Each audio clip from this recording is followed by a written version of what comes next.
जी, जी, बिल्कुल आपने सही कहा। अरुण जी, आपके पास आऊँगा मैं। भारत ग्लोबल साउथ की लीडरशिप का अपने आप को क्या कहते हैं कि बड़ा क्या कहते हैं ना सूत्रधार समझना शुरू हो गया है G20 के बाद में कि मैं ग्लोबल साउथ का चीफ हूँ। और एक तरह से उससे एक तटस्थ नीति की उम्मीद भी की जाती थी। लेकिन यहाँ तो वो इमीडिएटली 2 पल लिए बगैर जंप मारी और इज़राइल के समर्थन में खड़े हो गए। बिना ये जाने-पहचाने कि भारत की जो पुरातन नीति रही है, वो पैलेस्टाइन के समर्थन की रही है सारी की सारी। तो यहाँ तो भारत ने अपनी नीति जो थी तटस्थ होने की एकदम से छोड़ी और आप एक कैंप में जाके खड़े हुए वहाँ पे इज़राइल के कैंप में जाके। तो फिर आप कैसे उम्मीद करोगे कि ग्लोबल साउथ की लीडरशिप आपके पास आएगी अल्टीमेटली जब आप खुद ही न्यूट्रल नहीं हो? यूक्रेन युद्ध में आपने कम से कम एक अच्छा रवैया अपनाया था, आप न्यूट्रल थे तो आपको तारीफ भी मिली थी। पर यहाँ तो आप एक जगह जाके खड़े हो गए हो और फिर 4 दिन बाद आपको रियलाइज़ होता है ये तो बड़ी गलती हो गई भई। कहीं न कहीं अरब देश तो नाराज़ हो रहे हैं, 1 करोड़ लोग तो अपने वहाँ काम करते हैं। तो फिर विदेश मंत्रालय डैमेज कंट्रोल में आता है। लेकिन प्रधानमंत्री की विज्ञप्ति में और विदेश मंत्रालय की विज्ञप्ति के लेवल में, स्तर में फ़र्क है सर, उसके वज़न में फ़र्क है सर। और प्रधानमंत्री दोबारा ही बोल गए कि हम इज़राइल के साथ बिल्कुल मजबूती से खड़े हैं। तो इसका मतलब बड़ा कौन है? तो विदेश नीति में जब आप इतना बड़ा बदलाव कर रहे हैं और अपने आप को ग्लोबल साउथ का लीडरशिप कह रहे हैं, तो आप तो अपने पैरों पे कुल्हाड़ी मार रहे हैं। Who is going to trust you then sir? तो ये सारी चीज़ें हैं जो ह ना केवल हमें कमज़ोर कर रही हैं, बल्कि हम ये बता रहे थे कि हम दुनिया में कूटनीति के अंदर शांति ला सकते हैं। हमारी ओर से कोई प्रयास ही नहीं है। हम तो एक कैंप में जाके खड़े हो गए हैं और ऊपर से अमेरिका केरोसिन छिड़क रहा है चारों साइड में सर। तो ऐसे में शांति कहाँ रहेगी? जो सुनील जी ने बात की बिल्कुल सही कही, इनसे उम्मीद भी करनी बेकार है। अरुण जी? जी सर, आपने काफ़ी अच्छा फीडबैक दिया है। मैं 2-3 चीज़ों पर ध्यान आपका आकर्षित करना चाहूँगा। बेसिकली एक कॉन्सेप्ट होता है समाज में कि हम विनिमय करते हैं, व्यापार करते हैं, हम एक चीज़ बेचते हैं, दूसरी खरीदते हैं। हर एक समाज का यही रवैया रहता है।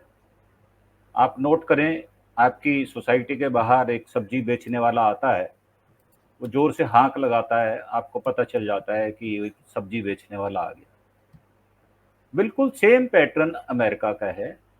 अमेरिका पता करता है कि 2 विरोधी पक्ष कौन से हैं और उनमें जो मजबूत पक्ष है, जो कमज़ोर पक्ष को दबा सकता है, वो उसके विरुद्ध अपना पैदा किया हुआ हथियार, जो उसकी प्रोडक्शन है, जो उसकी इकोनॉमी को बैलेंस करता है या जो उसको समृद्धि देता है। अभी जैसे सुनील जी ने कहा कि 3 चीज़ें प्रोग्रेस, डेवलपमेंट, अचीवमेंट।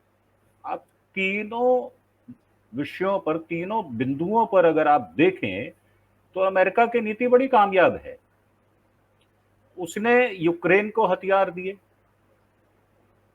हर एक देश कितना मजबूत है, ये देश के जो की पोस्ट होती है, उनके प्रेसिडेंट को, उनके प्राइम मिनिस्टर को पता होता है। उनकी आपस में क्या इंटीमेसी हुई।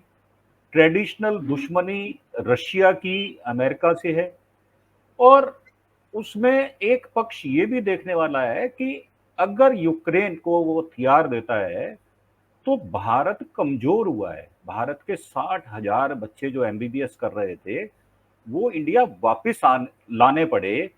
इंडिया ने जो डिप्लोमेसी में जो न्यूट्रल रोल किया उसका एक बहुत बड़ा कारण था। जो बातें आपने कही कि ग्लोबल साउथ का जो हिंदुस्तान है वो तटस्थ नीति है, वो तो बहुत 1947 शुरू से लेकर आप देख लें, हमारी नीति हमेशा ही तटस्थ रही है।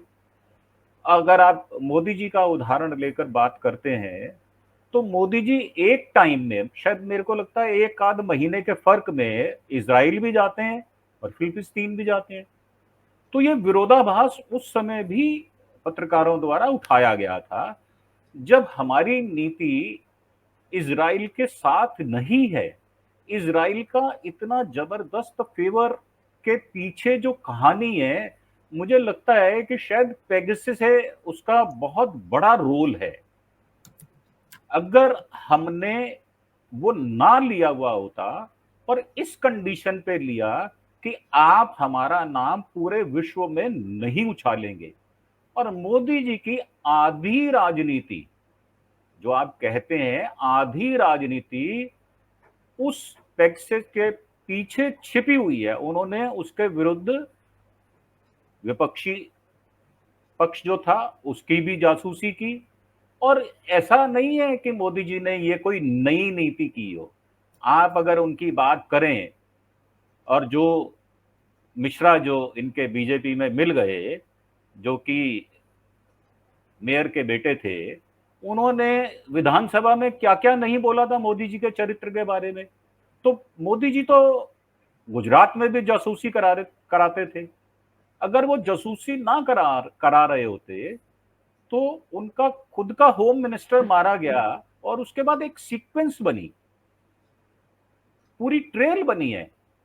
तो मोदी जी की जो आप कहते हैं ग्लोबल नीति में तटस्थता है, उसके पीछे एक छिपा हुआ भाव है कि मुझे भी अमेरिका जैसा सिरमौर चाहिए। उसमें आप नीति निर्धारण में हमेशा ही गलती करेंगे। अगर हम किसी भी तरह से बात करते हैं, और जब हम बात करते हैं तो हमें एक पक्ष में खड़े होना पड़ता है। अगर हम एक पक्ष में खड़े नहीं होंगे तो हमारी नीति को ढुलमुल नीति कहा जाएगा, ड्यूल नीति कभी नहीं हो सकती।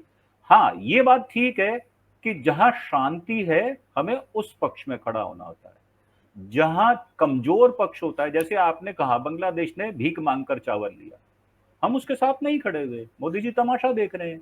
मोदी जी आज भी हमास और इजराइल के युद्ध का तमाशा देख रहे हैं।